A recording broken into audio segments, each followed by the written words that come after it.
ইসলাম কাউকে জন্মের কারণে জাহান্নামী ঘোষণা করে না। আল্লাহ বলেন, আমি কারো ওপর জুলুম করি না। সূরা কাফ ৪৯। কিয়ামতের দিন মুসলিম, হিন্দু, খ্রিস্টান, ইহুদি, নাস্তিক সবাই আল্লাহর সামনে আলাদা আলাদাভাবে বিচারপ্রাপ্ত হবে। অনেক মানুষ এমন আছে যাদের কাছে ইসলাম কখনোই স্পষ্টভাবে পৌঁছেনি, যারা ভুলভাবে ইসলাম চিনেছে, যারা মানসিকভাবে অক্ষম ছিল, তারা আল্লাহর বিশেষ পরীক্ষার মধ্যে পড়বে। কাউকে অন্ধভাবে শাস্তি দেওয়া হবে না। কিয়ামতের দিন তিনটি জিনিস বাঁচাতে পারে: আল্লাহর ন্যায় বিচার, আল্লাহর রহমত, সত্য অনুসন্ধানের নিয়ত। কারো জাতি নয়, কারো পরিচয় নয়, তার হৃদয়ের সত্যতা বিচার হবে। আকাশের রং বদলাতে শুরু করল। নীল নয়, কালো নয়, গলিত তামার মতো লাল। মানুষ আকাশের দিকে তাকিয়ে চিৎকার করল, এটাটি। কিন্তু উত্তর এল না। সেই মুহূর্তে ফেরেশতা ইসরাফিল আলাইহিসসালাম সিংহার দিকে তাকালেন। তিনি তো সৃষ্টির শুরু থেকেই প্রস্তুত। হাজার হাজার বছর ধরে তিনি শুধু একটি আদেশের অপেক্ষায়। আর যখন মহান আল্লাহর পক্ষ থেকে সেই আদেশ এল, তখন কোনো সতর্কতা দেয়া হল না, কোনো কাউন্টডাউন ছিল না। সিংহায় ফু দেয়া হল। শব্দটা ছিল না কানে শোনার মতো, তা ছিল এমন এক ধ্বনি যা আত্মাকে ছিঁকে ফেলে। পাহাড় উড়ে গেল, নদী আগুন হয়ে উঠল, সমুদ্র ফেটে পড়ল, সূর্য ও চন্দ্র একত্রিত হয়ে নিস্তেজ হয়ে গেল। তারাগুলো ঝরে পড়তে লাগল, ঠিক যেমন শুকনো পাতা ঝরে পড়ে। এই পৃথিবীতে যা কিছু প্রাণ ছিল, মানুষ, জিন, পশু, পাখি, সব নিস্তব্ধ, এমনকি ফেরেশতাও, শেষ পর্যন্ত ইসরাফিল আলাইহিসসালাম নিজেও। তখন কোনো আকাশ নেই, কোনো সময় নেই, কোনো দিক নেই, শুধু এক সত্তা, মহান আল্লাহ রাব্বুল আলামিন। আর সেই নিস্তব্ধতার মাঝে একটি প্রশ্ন ধ্বনিত হল, আজ কার রাজত্ব? কোনো উত্তর এল না, কারণ উত্তর দেওয়ার মতো কেউ ছিল না। আল্লাহ নিজেই বললেন, একক পরাক্রমশালী আল্লাহর। এই ছিল শুরু, কিন্তু এটা শেষ নয়। এটা তো কেবল কিয়ামতের প্রথম নিঃশ্বাস। সিংহার দ্বিতীয় ধ্বনি, যখন কবর কথা বলবে। নিস্তব্ধতা, এমন নিস্তব্ধতা যেখানে সময় থেমে আছে, দিক থেমে আছে, অস্তিত্ব থেমে আছে। কত সময় কেটে গেছে কেউ জানে না, কারণ তখন সময় বলে কিছু নেই। তারপর আবারও এক আদেশ। এই আদেশ ধ্বংসের জন্য নয়, এই আদেশ জবাবদিহির জন্য। ফেরেশতা ইসরাফিল আবার জীবিত করা হলেন। তার হাতে আবার তুলে দেওয়া হলো সেই শিঙা, যে শিঙা একবার সব কিছু নিঃশেষ করেছিল। মহান আল্লাহ বলেন, অতপর আবার শিঙায় ফু দেওয়া হবে, আর সাথে সাথে তারা দাঁড়িয়ে তাকাতে থাকবে। সূরা জুমার। দ্বিতীয় ফু। এই ধ্বনি প্রথমটির মতো নয়। এটা ভয় দেখানোর ধ্বনি নয়, এটা জাগিয়ে তোলার ধ্বনি। মাটির নিচে, যেখানে শত বছর ধরে কিছুই নড়ে না, সেখানে নড়াচড়া শুরু হল। একটি কবর, তার ভেতরে এক ব্যক্তি, যে বলতো মরে গেলে সব শেষ। তার হাড়গুলো কাঁপতে লাগল, হাড় জোড়া লাগতে শুরু করল, মাংস, চামড়া, শিরা সব আবার আগের জায়গায়। কিন্তু এই দেহ আর দুনিয়ার দেহ নয়। এটা এমন দেহ যা ব্যথা অনুভব করবে, লজ্জা অনুভব করবে, ভয় অনুভব করবে। একজন বৃদ্ধ, যে দুনিয়ায় অহংকার করত, আজ সে উঠে বসছে কবর থেকে। তার মুখে একটাই কথা, হাই, কে আমাদের ঘুম থেকে জাগিয়ে দিল? পাশেই এক তরুণ, যে বলতো এখনো সময় আছে। সে উঠে দাঁড়িয়ে কাঁদছে। নারী, পুরুষ, রাজা, ভিক্ষুক, কেউ বাদ নেই। কেউ নগ্ন, কেউ খালি পায়ে, কেউ চুপচাপ, কেউ চিৎকার করছে। রাসূল সাল্লাল্লাহু আলাইহি ওয়াসাল্লাম বলেছেন, মানুষ কিয়ামতের দিন উঠবে নগ্ন অবস্থায়। আয়েশা রাদিয়াল্লাহু আনহা জিজ্ঞেস করেছিলেন, তাহলে কি মানুষ একে অপরের দিকে তাকাবে? নবী সাল্লাল্লাহু আলাইহি ওয়াসাল্লাম বলেছিলেন, সেদিনের ভয় এত বেশি হবে, তাকানোর সুযোগই থাকবে না। পৃথিবী তখন আর পৃথিবী নয়, এটা বদলে গেছে। সমতল, সাদা, কোনো পাহাড় নেই, কোনো গাছ নেই। এই হল হাসরের ময়দান। এখানে কোনো ছায়া নেই, শুধু সূর্য। কিন্তু এই সূর্য দুনিয়ার সূর্য নয়। সূর্য নামিয়ে আনা হয়েছে মানুষের মাথার খুব কাছে। হাদিসে এসেছে, মানুষের ঘাম কাউকে হাঁটু পর্যন্ত, কাউকে বুক পর্যন্ত, কাউকে মুখ ঢেকে ফেলবে। কিন্তু ঘামের পরিমাণ নির্ভর করবে আমলের উপর। যে আল্লাহকে ভয় করেছে, তার ঘাম কম। যে দুনিয়াকে সব মনে করেছে, তার ঘাম বেশি। মানুষ তখন বলবে, আজ যদি নামাজ পড়তাম, আজ যদি তওবা করতাম, আজ যদি সত্যটা মেনে নিতাম। কিন্তু আজ আর যদি নেই। এই ময়দানে মুসলিম আছে, অমুসলিম আছে, কিন্তু পরিচয় দিয়ে কেউ ডাকা হচ্ছে না, কেউকে ডাকা হচ্ছে তার আমল দিয়ে। কেউ ভাবছে আমি তো ভালো মানুষ ছিলাম, কিন্তু ভালো কিসের ভিত্তিতে? মানুষের চোখে নাকি আল্লাহর হুকুমে? কেউ ভাবছে আমি তো কাউকে কষ্ট দিইনি, কিন্তু সে কি আল্লাহর হক আদায় করেছিল? এই প্রশ্নগুলোর উত্তর আজ দিতে হবে। মানুষ তখন বুঝতে পারবে, কিয়ামতের দিন কাউকে জিজ্ঞেস করা হবে না তুমি কোন ধর্মের ছিলে, বরং জিজ্ঞেস করা হবে তোমার কাছে সত্য পৌঁছেছিল কি, তুমি কিভাবে গ্রহণ করেছিলে, অহংকার করেছিলে নাকি অনুসন্ধান করেছিলে? কারণ মহান আল্লাহ জালিম নন, তিনি কাউকে অন্যায়ের জন্য শাস্তি দেবেন না। হঠাৎ মানুষের মাঝে আতঙ্ক ছড়িয়ে পড়ল, কারণ তারা বুঝতে পারছে এখন সুপারিশ ছাড়া উপায় নেই। একজন আরেকজনকে বলছে, চলো আদম আলাইহিস সালামের কাছে যাই। এভাবেই মানুষের সুপারিশের যাত্রা শুরু হয়, এক নবী থেকে আরেক নবীর কাছে। কিন্তু সেই কাহিনী আরও ভয়াবহ, আরও গভীর, কারণ সেখানে মানুষের গুনাহ নিজেদের সামনে উন্মুক্ত হবে। সুপারিশের দরজা।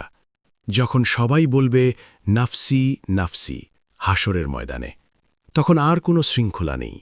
কেউ দাঁড়িয়ে, কেউ বসে, কেউ পড়ে আছে, কিন্তু সবার চোখে একটাই প্রশ্ন, এই ভয়াবহ অবস্থার শেষ কোথায়? সূর্য মাথার খুব কাছে। ঘাম এখন আর শুধু শরীর ভেজাচ্ছে না, ঘাম লজ্জা ভেজাচ্ছে, ভয় ভেজাচ্ছে, অনুশোচনা ভেজাচ্ছে। হঠাৎ কেউ চিৎকার করে উঠল, এভাবে আর সহ্য হচ্ছে না, চলো কারো কাছে যাই, যিনি আল্লাহর কাছে আমাদের জন্য কিছু বলবেন। মানুষ একে অপরের দিকে তাকাল, তারপর একসাথে বলল, আদম আলাইহিসসালাম। আদম আলাইহিসসালামের কাছে। সব মানুষ প্রথম মানুষটির দিকে ছুটে গেল। তিনি তো আমাদের পিতা, তিনি তো আল্লাহর সাথে কথা বলেছেন। মানুষ কাঁদতে কাঁদতে বলল, হে আদম, আপনি তো মানব জাতির পিতা, আপনি তো আল্লাহর হাতে সৃষ্টি, আমাদের জন্য আপনার রবের কাছে সুপারিশ করুন। আদম আলাইহিসসালাম মাথা নিচু করলেন, তার চোখে ভয়। তিনি বললেন, আজ আমার নিজেরই ভয় লাগছে। আমার রব আমাকে একটি গাছ থেকে নিষেধ করেছিলেন, আমি ভুল করেছি। তিনি কাঁপা কণ্ঠে বললেন, নাফসি নাফসি, আজ আমি শুধু নিজের কথাই ভাবছি। তারপর বললেন, নুহু আলাইহিসসালামের কাছে যাও। মানুষ ছুটে গেলেন নূহ আলাইহির কাছে, যিনি ৯৫০ বছর দাওয়াত দিয়েছিলেন, যার চোখের পানি শুকায়নি। মানুষ বলল, হে নূহ, আপনি তো আল্লাহর নবী, আপনি তো আমাদের জন্য কেঁদেছেন, আজ আমাদের জন্য কিছু করুন। নূহ আলাইহি দীর্ঘশ্বাস ফেললেন, বললেন, আমি আমার কওমের বিরুদ্ধে বদদোয়া করেছিলাম, আজ আমি লজ্জিত। তার কণ্ঠ ভেঙে গেল। নাফসি নাফসি। তিনি বললেন, ইব্রাহিম আলাইহির কাছে যাও। ইব্রাহিম আলাইহিসসালামের কাছে মানুষ পৌঁছাল, আল্লাহর খলিলের কাছে, যার ঈমান পাহাড়ের মতো। মানুষ আশায় বুক বাঁধল, কিন্তু ইব্রাহিম আলাইহিসসালাম বললেন, আমি দুনিয়ায় ৩টি কথা বলেছিলাম, যা পুরোপুরি সত্য ছিল না। তিনি বললেন, আজ আমি আল্লাহর সামনে যেতে ভয় পাচ্ছি। আবার সেই শব্দ, নাফসি নাফসি। মূসা আলাইহিসসালামের কাছে যাও। মূসা আলাইহিসসালামের কাছে, যিনি আল্লাহর সাথে কথা বলেছিলেন, যিনি ফিরাউনের সামনে দাঁড়িয়েছিলেন। মানুষ বলল, হে কালিমুল্লাহ, আপনি আমাদের জন্য কথা বলুন। মূসা আলাইহিসসালাম বললেন, আমি একদিন রাগে একজনকে আঘাত করেছিলাম, সে মারা গিয়েছিল। তিনি বললেন, আজ আমি নিজেই ভয়ে আছি। নাফসি নাফসি। ঈসা আলাইহিসসালামের কাছে যাও। ঈসা আলাইহিসসালামের কাছে মানুষ এবার শেষ আশায়, কিন্তু ঈসা আলাইহিসসালাম বললেন, আমি সুপারিশের জন্য নই, তোমরা মুহাম্মদ সাল্লাল্লাহু আলাইহি ওয়াসাল্লামের কাছে যাও। মোহাম্মদ সাল্লাল্লাহু আলাইহি সাল্লামের কাছে মানুষ যখন তার কাছে পৌঁছাল, তখন দৃশ্য বদলে গেল। তিনি বললেন, আমি এর জন্যই আছি। তিনি সেজদায় পড়ে গেলেন, এমন সেজদা যা আগে কেউ করেনি। আল্লাহ তাকে এমন প্রশংসা শেখাবেন যা আগে কাউকে শেখানো হয়নি। তারপর আল্লাহ বলবেন, হে মুহাম্মদ, মাথা তোলো, চাও দেওয়া হবে, সুপারিশ করো, গ্রহণ করা হবে। এই হলো মাকামে মাহমুদ। কিন্তু এখানেই শেষ নয়, এরপর শুরু হবে হিসাব। আর সেখানে মুসলিম অমুসলিম সবাই দাঁড়াবে নিজ নিজ আমল নিয়ে। কেউ বলতে পারবে না আমি জানতাম না, কারণ আজ সব পরিষ্কার। হাসরের ময়দানে হঠাৎ এক অদ্ভুত নীরবতা নেমে এলো। কেউ আর চিৎকার করছে না, কেউ আর দৌড়াচ্ছে না, কারণ সবাই বুঝে গেছে এবার কথা বলবে আমল। আকাশের দিক থেকে ঘোষণা এলো, একটি কণ্ঠ, যা কানে নয় হৃদয়ে আঘাত করে। আজ প্রতিটি আত্মা তার কৃতকর্মের হিসাব দেবে। হঠাৎ মানুষের সামনে খুলে যেতে লাগল অদৃশ্য কিছু। কেউ দেখছে একটি বই, কিন্তু এটা কাগজের বই নয়, এটা জীবন। একজন যুবক যে দুনিয়ায় বলতো আমি কাউকে মারিনি, চুরি করিনি, সে বই খুলে তাকাল। প্রথম পাতায় লেখা ফজরের নামাজ কাজা, দ্বিতীয় পাতায় মায়ের ডাকে বিরক্তি, তৃতীয় পাতায় গোপন গুনাহ যা কেউ জানত না। তার হাত কাঁপতে লাগল। সে বলল, এগুলো তো কেউ দেখেনি। তখন তার নিজের হাত নড়ে উঠল। আল্লাহ কোরআনে বলেছেন, আজ আমি তাদের মুখে মোহর এঁটে দেব, তাদের হাত কথা বলবে আর তাদের পা সাক্ষ্য দেবে। সূরা ইয়াসিন। হাত বলল, হ্যাঁ, এই হাতই হারামে ক্লিক করেছিল। চোখ বলল, হ্যাঁ, এই চোখই নিষিদ্ধ জিনিস দেখেছিল। জিহ্বা বলল, হ্যাঁ, এই জিহ্বায় মিথ্যা বলেছিল, গীবত করেছিল। লোকটি কাঁদতে কাঁদতে বলল, থামো থামো, কিন্তু আজ আর থামার সুযোগ নেই। ডান হাতে আমলনামা, এক কোণে একজন নারী। তার মুখে ভয় ছিল, কিন্তু আতঙ্ক নয়। হঠাৎ তার ডান হাতে একটি আমলনামা দেওয়া হল। সে অবিশ্বাসের মতো তাকাল, তার চোখ ভিজে গেল। সে বলল, এই নাও, আমার বই পড়ো। সে জানত তার জীবনে ভুল ছিল, কিন্তু সে তওবা করেছিল, সে কেঁদেছিল। আল্লাহ তার তওবা মুছে দিয়েছিলেন অগণিত গুনাহ। বাম হাতে আমলনামা, অন্য পাশে একজন ব্যক্তি। দুনিয়ায় সে বলতো সব ধর্মই সমান, আমি নিজের মতো ভালো। তার বাম হাতে বই দেওয়া হলো। সে চিৎকার করে উঠল, হায়, যদি আমাকে এই বই না দেওয়া হতো। সে বুঝতে পারল ভালো মানুষ হওয়া যথেষ্ট নয় যদি আল্লাহকে অস্বীকার করা হয়। কিন্তু এখানে একটি সত্য ঘোষণা করা হল, আল্লাহর ন্যায় বিচার। হঠাৎ ঘোষণা এলো, আজ কারও প্রতি জুলুম করা হবে না। যারা সত্যবার্তা পেয়েছিল এবং অহংকারে অস্বীকার করেছিল তাদের হিসাব কঠোর, কিন্তু যারা সত্যবার্তা পায়নি, যারা বিভ্রান্তিতে ছিল, যারা খোঁজেনি, তাদের বিচার হবে আল্লাহর পরিপূর্ণ ন্যায়ের ভিত্তিতে। কারণ আল্লাহ বলেন, আমি কোনো জাতিকে শাস্তি দিই না যতক্ষণ না তাদের কাছে সতর্ককারী পাঠাই। সেই ময়দানে কেউ বলতে পারবে না আমার প্রতি অন্যায় হয়েছে, কারণ আজ সব পরিষ্কার। এবার নামানো হলো দাড়িপাল্লা, এক পাশে নেক আমল, অন্য পাশে গুনাহ। একটি ছোট আমল, এক গ্লাস পানি, একটি হাসি, একটি দোয়া, পাল্লা ভারী হয়ে গেল। আরেকজন আজীবন দান করেছে, কিন্তু নিয়ত ছিল মানুষের প্রশংসা। পাল্লা হালকা, মানুষ বুঝে গেল এখানে শুধু কাজ নয়, নিয়ত ওজন হয়। হঠাৎ একটি ঘোষণা, যাদের হিসাব শেষ হয়েছে তারা সামনে এগিয়ে আসুক। কিন্তু সামনে কোথায়? সামনে আছে একটি পথ, এমন পথ যা কাঁপিয়ে দেবে সবাইকে। হাসরের ময়দান ছেড়ে মানুষের সামনে ফাঁকা হয়ে এলো একটি অদ্ভুত পথ। পথটি খুবই সরু, চুলের চেয়েও সরু। যতদূর চোখ যায় পথ যেন কখনো শেষ হয় না। এক যুবক পদার্পণ করল। তার পা কাঁপছে, কারণ সে বুঝতে পারছে এটি আর কোনো খেলাধুলা নয়। পাশে একজন বৃদ্ধ দাঁড়িয়ে বলল, এই পথ পার হলে শুধু আল্লাহর ন্যায়ের সামনে দাঁড়াবে। পথের দুপাশে নিশ্চল জাহান্নামের আগুন। শব্দ নেই, কেবল গরম বাতাস। গরম বাতাসেই লজ্জা, অনুশোচনা, ভয় ভেসে আসে। মানুষ চিন্তা করল, কতই বা চেষ্টা করেছি, কতই বা আমল করেছি, আজ কি তা যথেষ্ট হবে? হঠাৎ কেউ পড়ে গেল, একবারই, আবার উঠতে পারল না। নিরাশা চেহারায় সে আরেকবার চিৎকার করল, কেউ শুনতে পেল না। আরেকজন, যিনি দুনিয়ায় সৎ ছিলেন, তবুও আল্লাহর হক ভুলে গেছেন। পথে চলতে চলতে তার পা পিছলে গেল। হাত দিয়ে ধরার চেষ্টা করল, কিন্তু হাত নিজের সাক্ষ্য দিচ্ছে, না, তুই নিজেই পথ হারিয়েছিস। মানুষ বুঝল এই পথ একাকী পাড়ি দিতে হবে। কোনো বন্ধু কেউ সুপারিশ করতে পারবে না। পথটি আরও শুরু হয়ে এলো। এক এক ধাপ যেন ৪,৫০০ বছরের হিসাব। এক এক ধাপ যেন চোখের সামনে সমস্ত গুনাহ দেখাচ্ছে। পথের শেষে 2 দরজা, একটি জান্নাতের দরজা, একটি জাহান্নামের দরজা। প্রতিটি দরজার সামনে লেখা, তুমি যা নিয়ে এসেছ তার বিচার হবে এখানে।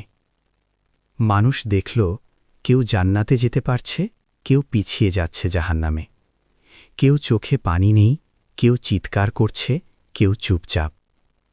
একজন বৃদ্ধ, যিনি সব নামাজ পড়েছিলেন কিন্তু কিছু শিরক করেছিলেন, তার পা নড়ছে না, হাত কাঁপছে, চোখে ভয়, মুখে অনুশোচনা। মানুষের মুখে কথা নেই, কারণ আজ মুখেও কোনো কথা শোনানো হবে না। হাত, পা, চোখ, জিহ্বা সবই সাক্ষী, সবই সাক্ষ্য দেবে। এক যুবক, যিনি দুনিয়ায় অহংকার করেছিলেন, চুলের চেয়েও সরু পথ পেরোলেন না। পথ হারিয়ে গেল, নিরাশার চিৎকার, পাশের আগুনে আলোড়ন। কিন্তু যিনি ঈমানের সাথে নামাজ পড়েছেন, যিনি মানুষের প্রশংসার জন্য নয়, আল্লাহর জন্য দান করেছেন, তাদের পা স্থির। তারা ধীরে ধীরে এগোতে লাগল। পথের শেষে জান্নাত দেখল, জান্নাতের দরজা খুলে আছে। প্রশান্তি, আনন্দ, আলো। কেন এই আনন্দ তারা বুঝতে পারল না, কারণ এখন তারা জানে আল্লাহর ন্যায়ের প্রতি কৃতজ্ঞতা ছাড়া আর কিছু নেই। পাশেই অন্যরা, যারা চেষ্টার পরও ফেসে গেছে, জাহান্নামের দিকে ধাবিত হচ্ছে। তার চিৎকার, অনুশোচনা, আফসোস, নিঃশ্বাস, আতঙ্ক সবই মিশে গেছে আগুনের ধোঁয়ায়। পথটি শুধু পরীক্ষা নয়, পথটি হল নেক কাজের মান, নিয়তের সততা, দুনিয়ার অহংকারের পরিণতি। হঠাৎ একটি ঘোষণা, আজ আমি কাউকে অন্যায়ের শাস্তি দিচ্ছি না, প্রত্যেকের বিচার হবে তার প্রাপ্ত বার্তার উপর। আমি জানি কেউ বিভ্রান্ত হয়েছিল, কেউ জানত না, সব পরিপূর্ণ ন্যায়ের ভিত্তিতে। এভাবেই মানুষ ধীরে ধীরে বুঝতে পারছে, কিয়ামতের ভয় শুধু শাস্তি নয়, এটি এক বাস্তবতা যা সবাইকে সতর্ক করে, যা মানুষকে আল্লাহের দিকে ফিরিয়ে আনে। হাসরের ময়দান ভরে গেছে। প্রতিটি মুখ, চোখে ভয়, মুখে অনুশোচনা। কেউ শীতল, কেউ তপ্ত, কেউ চুপচাপ, কেউ চিৎকার করছে। সামনে উন্মুক্ত হল 2 বিশাল দরজা। একদিকে জান্নাতের দরজা, অন্যদিকে জাহান্নামের দরজা। দরজাগুলো এতই বড় যেন আকাশ পাতাল মিলেছে। প্রথমে এক এক করে মানুষ এগোতে শুরু করল। হাত, চোখ, জিহ্বা সবই সাক্ষী দিচ্ছে। কেউ সাহায্য চাইছে, কেউ অনুশোচনা করছে, কেউ নিজেকে ধরা ছাড়া কিছুই পারে না। যে মানুষ সব আমল আল্লাহর সন্তুষ্টির জন্য করেছেন, যিনি নামাজ ও তৌবার প্রতি সতর্ক ছিলেন, যিনি দান করেছেন লোভ বা প্রশংসার জন্য নয়, তাদের জন্য জান্নাতের দরজা খুলে গেল। দরজা থেকে বের হল নীল আলো, গন্ধ, শীতলতা, প্রশান্তি। এক যুবক, যিনি জীবনের ছোট্ট দানের মাধ্যমে সহায়তা করেছিলেন, সে প্রবেশ করল। চোখে অশ্রু, মুখে হাসি। এটাই স্বর্গ, সে ভাবল, কিন্তু জানতে পারল এটা কেবল শুরু, যেখানে কৃতজ্ঞতার চূড়ান্ত স্বাদ। অন্যদিকে যারা অহংকারে দুনিয়ার প্লেজার্স অনুসরণ করেছে, যারা সত্য জানার পরও মেনে নেননি, যারা আল্লাহর হুকুমকে অগ্রাহ্য করেছে, তাদের জন্য দরজা খুলল। শব্দ নেই, শুধু আগুনের গর্জন। কেউ চিৎকার করছে, কেউ আতঙ্কে কাঁপছে। এক বৃদ্ধ, যিনি জীবনে নেক কাজ করেছিলেন কিন্তু শরীকে কিছু শিরক লুকিয়ে রেখেছিলেন, তার পা পিছলে গেল। হাত নিজের শিকারে কাঁপছে, চোখে ভয়, মুখে অনুশোচনা। মানুষ বুঝতে পারল, কেউ কারো জন্য দোষারোপ করতে পারবে না। আজ শুধু আল্লাহর ন্যায়ের সামনে দাঁড়িয়ে নিজেদের আমলের ফল দেখতে হবে। জান্নাতের ভিতরে শীতল বাতাস, ফুলের সুবাস, চিরশান্তি। মানুষ হাসছে, কাঁদছে, আনন্দে ভাসছে। জাহান্নামের ভিতরে আগুন, তপ্ত বাতাস, চিৎকার, অনুশোচনা। মানুষ কাঁদছে, চিৎকার করছে, আতঙ্কে কাঁপছে। কেউ নিজেকে দেখে বিস্মিত, আমি এত দোষী, আমি কি সব ভুল করেছি? হাত, চোখ, জিহ্বা সবই স্বীকার করছে। আজ কেউ আল্লাহর ন্যায়ের বাইরে নয়। কিয়ামত ভয়াবহ, কেউ অন্যকে বাঁচাতে পারবে না। সুপারিশ কেবল নবীদের মাধ্যমে সম্ভব। আল্লাহর ন্যায় এবং মানব জীবনের হিসাবই চূড়ান্ত। মানুষ কাঁদছে, কাঁপছে, কিন্তু একবারও হীন হয়নি, কারণ তারা বুঝেছে এখানেই বাস্তবতা, এটাই চূড়ান্ত পরীক্ষা। কেউ কেউ ধ্বংস, কেউ কেউ মুক্তি। পুলসিরাত পার হওয়ার পর মানুষ পৌঁছাল এক বিশাল চত্বরের মতো জায়গায়। এখানেও নিস্তব্ধতা। কেউ চিৎকার করছে না, কেউ দৌড়াচ্ছে না, কেউ কথা বলছে না। কারণ এখানে কথা বলবে মন, বুদ্ধি, অনুশোচনা। এক যুবক, যিনি দুনিয়ায় অহংকারে চলেছেন, আজ দাঁড়িয়ে কাঁপছে। তার চোখে অশ্রু, চেহারায় লজ্জা। হঠাৎ সে বুঝল, আজ সে তার গুনাহ এবং ভুলের সমস্ত দিক দেখতে পাচ্ছে। হাত নিজের দিকে তাকাল। হাত বলল, আমি সেই হাত যা ভুল কাজ করেছিল। আমি সেই হাত যা সাহায্য করার সময় পিছিয়েছিলাম। চোখ বলল, আমি সেই চোখ যা সত্য দেখেও অগ্রাহ্য করেছিল। জিহ্বা বলল, আমি সেই জিহ্বা যা মিথ্যা বলেছিল। আমি সেই জিহ্বা যা গীবত করেছিল। এক নারী, যিনি জীবনে ছোট্ট দানের মাধ্যমে মানুষকে সাহায্য করেছিলেন, কিন্তু লোভে বা অহংকারে কিছু করেছেন, তার বুদ্ধি জানাল, যদি তুমি তওবা করো, আমি তোমাকে জান্নাতের দিকে পরিচালিত করতে পারি, কিন্তু যদি গর্ব করো, আমি তোমাকে হেরাতে পারি। মানুষ বুঝতে পারল, এই মুহূর্তে বুদ্ধি সবচেয়ে বড় ধন। বুদ্ধি না থাকলে অনুশোচনার গভীরতা ভয়াবহ হয়ে যায়, আর সেই গভীরতায় ডুবে যায়। হঠাৎ এক গরিব পুরুষ, যিনি দুনিয়ায় কেউ চিনত না, কিন্তু নামাজ ও দান করেছিলেন, সেই মুহূর্তে আল্লাহর দৃষ্টি তার দিকে। তার বুদ্ধি বলল, এখন তুমি জানো তোমার আমল আল্লাহর কাছে গ্রহণযোগ্য, ভয় থেকেও মুক্ত, শান্তির দিকে যাত্রা। মানুষের মনে একটাই প্রশ্ন, আমি কি আগে এই বুদ্ধি বুঝতাম? কেউ বুঝল না, কিন্তু তারা জানল, আজই বুঝতে হবে, আজই সময়। এক যুবক, যিনি জীবনে অনেক গুনাহ করেছেন, আজ তিনি তার সব ভুল দেখছেন। চুলের চেয়েও সরু পথ পার হয়ে হাত, চোখ, জিহ্বা সবই স্বীকার করছে। তার বুদ্ধি বলল, এখন তুমি বুঝছ, দুনিয়ার সুখ শুধুমাত্র ভ্রান্তি। এখন তুমি বুঝছ, সময় হারানো মানে পরিণতি হারানো। মানুষ চিৎকার করছে না, কিন্তু হৃদয় চিৎকার করছে। কেউ দৌড়াচ্ছে না, কিন্তু আত্মা ভয় ও অনুশোচনায় দগ্ধ। বুদ্ধি হল সবচেয়ে বড় সম্পদ, অনুশোচনা হল সততার পরিচয়। যে মানুষ আজ নিজের ভুল বুঝতে পারে, সে আল্লাহর কাছে ফিরে আসার সুযোগ পায়। যে মানুষ বুঝতে পারে না, তার গুনাহ গভীর হয়ে যায়। হঠাৎ একটি হাওয়ায় ঘোষণা এলো, যারা আজ বুদ্ধি ও অনুশোচনার মাধ্যমে আল্লাহর দিকে ফিরে আসে, তারা জান্নাতের পথে ধীরে ধীরে এগোবে। যারা অগ্রাহ্য করে, তাদের ভাগ্য জাহান্নামের দিকে। মানুষ বুঝল, এই মুহূর্তে যে সিদ্ধান্ত নেবে, তার ভাগ্য চিরস্থায়ী হবে। হাসরের ময়দান শান্ত। কেউ আর চিৎকার করছে না, কেউ দৌড়াচ্ছে না, কেউ নেই যে আর অন্যের দিকে দোষ চাপাতে পারে। কারণ আজ সবাই বুঝেছে, এই পৃথিবীর সবকিছু ভ্রান্ত, কেবল আল্লাহর ন্যায়ের সামনে দাঁড়ানোই সত্য। এক যুবক, যিনি দুনিয়ায় অহংকার করেছিলেন, আজ চুপচাপ দাঁড়িয়ে হাত ও চোখকে দেখছে, সবই স্বীকার করছে। যে আনন্দ, যে অহংকার, যা সে ভেবেছিল, সবই ধ্বংস। এক বৃদ্ধ, যিনি জীবনে শুধু নামাজ পড়েছেন, কিন্তু দুনিয়ার প্রশংসার জন্য কিছু করেছেন, তার বুদ্ধি বলছে, তুমি কিছু সত্যি আমল করেছ, কিন্তু নিয়ত যাচাই হয়নি। সততা ছাড়া কোনো কাজ আল্লাহর কাছে গ্রহণযোগ্য নয়। এক ঘোষণা এলো, আজ আমি কারো প্রতি অন্যায় করিনি। প্রত্যেকের বিচার হবে তার প্রাপ্ত বার্তার উপর। যারা বিভ্রান্ত ছিল, তাদের বিচার হবে ন্যায়ের ভিত্তিতে। যারা জানত, তাদের জন্য শাস্তি কঠোর।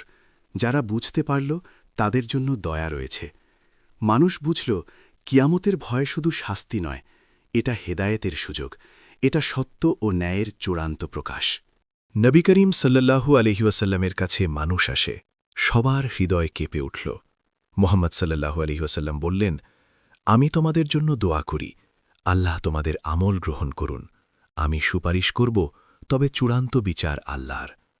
মানুষ কাঁদছে, কাঁপছে, কিন্তু একবারও হীন হয়নি, কারণ তারা বুঝেছে, এখানেই বাস্তবতা, এটাই চূড়ান্ত পরীক্ষা। কেউ কেউ মুক্তি পাবে, কেউ কেউ শাস্তি ভোগ করবে। দুনিয়ায় অহংকার ও প্রলুব্ধি কিয়ামতের ভয়াবহ ফল। নেক কাজ ও সততার সাথে নিয়ত জান্নাতের পথে। বুদ্ধি ও অনুশোচনা আত্মার সঠিক বিচার। আল্লাহর ন্যায় চূড়ান্ত এবং নির্ভুল। মানুষের মুখে আর কোনো কথা নেই, শুধু হৃদয়ের ধাক্কা, চোখের অশ্রু, বুদ্ধি ও আত্মার অনুশোচনা। হাসরের ময়দান থেকে একটি শিক্ষা স্পষ্ট: যে দিন সত্যি আসে সেদিন কেউ অন্যকে সাহায্য করতে পারবে না, কেউ অতীত ফিরে পাবে না, কেউ আত্মার সত্যি ও অমলের সঙ্গে পাল্লা দিতে পারবে না। শুধু আল্লাহর ন্যায়ের সামনে দাঁড়িয়ে নিজেকে মাপা যাবে। এই হল কিয়ামতের চূড়ান্ত দৃশ্য, যেখানে মানুষ বুঝবে অমুসলিম, মুসলিম বা অন্য ধর্মের কেউ আল্লাহর ন্যায়ের বাইরে নয়। এবার মানুষ যদি বুদ্ধি ও অনুশোচনা ধরতে পারে, তাদের জন্য হেদায়েতের দরজা খোলা। যারা বুঝতে পারে না, তাদের জন্য শাস্তি স্পষ্ট। এইভাবে শেষ হল কিয়ামতের দিন হিন্দু ও অমুসলিমদের কি হবে গল্পের মহাকাব্যিক ধারাবাহিক কাহিনী। প্রত্যেক অধ্যায়ে ভয়াবহ দৃশ্যের মধ্যেও হিদায়েত ও সতর্কবার্তার বার্তা রাখা হয়েছে। হাসরের ময়দানে এক অদ্ভুত নীরবতা নেমে এলো। সব মানুষ দাঁড়িয়ে আছে, হাত, চোখ, জিহ্বা সবই সতর্ক। তাদের সামনে দুই বিশাল দৃশ্য। দূরে এক আলো, শীতল বাতাস, মৃদু সুবাস, ফুলের ঝরে পড়া, পাখির মৃদু গান। মানুষের চোখ ভিজে গেল, মুখে অজান্তে হাসি ফুটে উঠল। এক যুবক, যিনি জীবনে ছোট্ট নেককাজ করেছিলেন, দরজা খুলতেই চোখে আলো ঢুকল। শান্তি, প্রশান্তি, আনন্দের অনুভূতি। জান্নাতের প্রবেশপথ এমন সরু নয়, এমন প্রশস্ত যে হৃদয় আনন্দে ভরে যায়। প্রতিটি ধাপ শীতলতা ও সুখের প্রতীক। এক বৃদ্ধ, যিনি নামাজ, দান ও তওবা পালন করেছেন, চোখের অশ্রু আর থামছে না। সে বুঝল, এখানে প্রতিটি আমল আল্লাহর কাছে স্বীকারযোগ্য। অন্যদিকে দূরে আগুন, ধোঁয়া, তপ্ত বাতাস। শব্দ নেই, শুধু আগুনের গর্জন। এক যুবক, যিনি দুনিয়ায় অহংকার ও লোভে ভোগ করেছিলেন, দরজা খুলতেই চোখে আতঙ্ক। চুলের চেয়েও সরু পথ হারিয়ে গেছে। তার হাত, চোখ, জিহ্বা সবই স্বীকার করছে। কিছু ধরা যায় না, সাহায্য আসে না। এখানেই অনুভব হল, কোনো ভুলের ক্ষমা নেই। কেউ চিৎকার করছে না, কেউ দৌড়াচ্ছে না, কেউ অন্যকে দোষারোপ করছে না। কারণ আজ তারা বুঝেছে, এই মুহূর্তে শুধু নিজেকে বিচার করতে হবে। জান্নাত ও জাহান্নাম শুধু দৃশ্য নয়, এটি হল কাজের ফলাফলের প্রথম দৃষ্টি। নিজের আমল, নিজের নিয়তি চূড়ান্ত। অন্য কারও সাহায্য নেই, কেবল আল্লাহর ন্যায়ের সামনে দাঁড়ানোই যথেষ্ট। প্রথম দর্শনেই বোঝা যায় কোথায় পথ, কোথায় পরিণতি। হঠাৎ একটি ঘোষণা এলো, আজ সবাই প্রথমবার দেখছে তাদের চূড়ান্ত ফলাফল। যে জান্নাতে যাবে সে শান্তি পাবে, যে জাহান্নামে যাবে সে কষ্টে দগ্ধ হবে। তবে এখনও শেষ নয়, পরবর্তী হিসাব শুরু হবে। ফেরেশতারা সিদ্ধান্তমুখী। এক এক করে মানুষের সামনে হাজির হচ্ছে কাজের তালিকা। এই তালিকায় নেই কোনো গোপন, কেউ কিছু লুকাতে পারবে না। এক কণ্ঠ ঘোষণা করল, আজ প্রত্যেককে তার আমল ও নিয়তের পূর্ণ হিসাব দিতে হবে। অন্য কারো ওপর দোষ চাপানো যাবে না। প্রতিটি কাজের ওজন আল্লাহর ন্যায়ের অধীনে নির্ধারিত। হাসরের ময়দান এক নিমিষে ভারী হয়ে উঠল। মানুষ দাঁড়িয়ে আছে, চোখ কাঁপছে, হৃদয় ভয়ে ধ্বংসপ্রাপ্ত। ফেরেশতারা ঘোষণা করল, আজ তোমাদের প্রতিটি আমল, প্রতিটি নিয়ত, প্রতিটি সিদ্ধান্তের ফলাফলের মুখোমুখি হতে হবে। কেউ সাহায্য পাবে না, কেউ পালাতে পারবে না। আল্লাহর ন্যায়ের বাইরে কোনো শক্তি নেই। হাসরের ময়দান নীরব, কেউ চিৎকার করছে না, কেউ দৌড়াচ্ছে না। আজ বোঝা গেছে, শুধু আল্লাহর ন্যায়ের সামনে দাঁড়ানোই সত্য। হাসরের চূড়ান্ত শিক্ষা: দুনিয়ায় অহংকার ও প্রলুব্ধি ভয়াবহ পরিণতি। নেক কাজ ও সততার সাথে নিয়ত জান্নাতের পথে। বুদ্ধি ও অনুশোচনা আত্মার সঠিক বিচার। আল্লাহর ন্যায় ও নির্ভুল। আজ তুমি যা দেখছ তা হল চূড়ান্ত বাস্তবতা। কেউ অন্যকে সাহায্য করতে পারবে না।